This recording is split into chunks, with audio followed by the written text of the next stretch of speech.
वहानगाव या गावातील प्रकरण आहे। वहानगाव तालुका चिमूर जिल्हा चंद्रपूर। सरपंच प्रशांत कोल्हे हे वहानगाव येथील सरपंच आहेत आणि त्यांनी सरपंच प्रशांत कोल्हे यांनी पदाचा दुरुपयोग करून वारस एका बाहेरील गावच्या महिलेला वारस प्रमाणपत्र दिलेलं आहे आणि पदाचा गैरवापर केलेला आहे आणि त्या अनुषंगाने मी माननीय अप्पर आयुक्त यांच्याकडे केस दाखल केलेली होती आणि त्यानंतर मला तब्बल 2 वर्षांनी न्याय मिळालेला आहे। सीओनी चौकशी केली असता सरपंच प्रशांत कोल्हे यांच्यावर भ्रष्टाचार उघडीस आला। खालीलप्रमाणे भ्रष्टाचार केलेला आहे।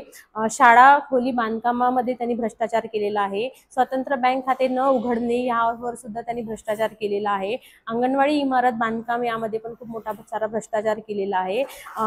आपल्या अनियमितता व शासकीय निधींचा अपहार केलेला आहे। सार्वजनिक शौचालय बांधकाम साहित्य खरेदीमध्ये खूप मोठ्या प्रमाणामध्ये त्यांनी घोड केलेला आहे।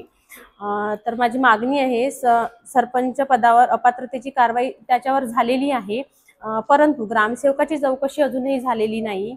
तर ग्रामसेवकाची चौकशी करून फौजदारी गुन्हा ग्रामसेवकावरही दाखल करावा अशी माझी मागणी आहे। आणि महत्त्वाचा मुद्दा म्हणजे ज्या महिलेला ग्रामसेवक संजय कोहपरे यांच्यावर सुद्धा योग्य ती कारवाई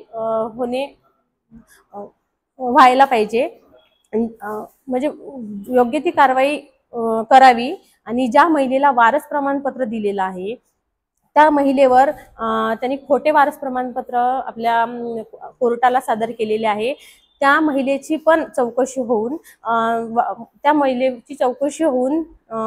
त्या महिलेवर पण गुन्हा दाखल व्हावा अशी माझी मागणी आहे।